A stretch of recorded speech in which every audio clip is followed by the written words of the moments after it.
Hello everyone. Welcome to another video in the series on mastering data structures and algorithms. I'm Dr. Prashant K. Gupta. In the previous videos, we talked about how to insert values into an array after creating an array. We considered different cases of creating an array and inserting values into it. The topic of today's video is how to perform deletion in an array. So let's begin. This is a link to my website. On this, you will find more details about me, the international visits that I have been on to, the research papers that I published, and so on. My passion is research and teaching. So let's see. What is a deletion? Deletion means removing one or more elements in an array. Deletion can be done either at a specific location or according to a certain key value. Deletion according to key value is the topic of the next video. In this video, we'll be talking about how to delete a value given at a specific location. So this is our case 1, how to perform deletion at a specific location. The advantage of this case is that we are given the exact position at which deletion needs to be performed. So this is the algorithm. This is delete a n pos. Over here, a signifies the array under consideration. N is the number of elements that are currently stored in the array. Pos is that position at which deletion needs to be performed. You can see over here also. And I is some random counter variable. So let's see the working of the algorithm. Let us say that we are given the array whose elements are 11, 2, 77, 8, and 9. N is therefore 5, that is the number of elements is 5. And we have assumed, as in our previous videos, that max value is 10. Let's say the position at which deletion needs to be performed is position number 3. Therefore, let's see the working of the algorithm. Now the first step, over here, the value of I, the counter is set to position -1. Why? Because, as we know from our previous videos, that the array range for the index is from 0 to n-1.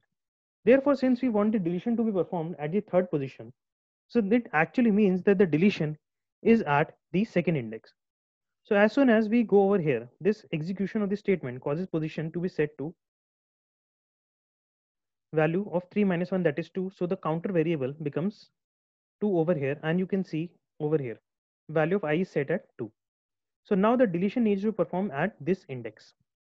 Now the algorithm progresses to the next step. Now you can see over here in the second step, this check is performed while I is less than n-1. The value of I, as we know, is 2 initially. So this check is performed. I, that is 2, is less than n-1, that is 4. Since this check is true, therefore we set the value, and a of I gets the value of a of I plus 1. The idea is that by successive transformations from the higher positions, we will be shifting values into the lower positions and overwriting the values. So this statement actually causes the value of at index 2 to get the value from index 3. Actually, 8 gets overwritten over here. So a2 gets the value of 2 of 8, and I is incremented to point to the next index. You can see I now progresses to the next index. Now in the next step, you can see the value of I is now 3 initially. That is compared against n-1, that is 4. Since this check is true, therefore a of I, that is a3, gets the value of I plus 1 from the higher index, that is a4. Therefore a3 gets the value 9. So that value 9 gets overwritten over here, and I is incremented. Now in the next step, the value of I, that is 4, is compared to n-1. Since they are equal, therefore this check fails, and these statements within the second nested statements are skipped, and the control jumps to the statement number 3. So the value of n is set to n-1, that is 4. Why? Because we have reduced the number of elements by 1.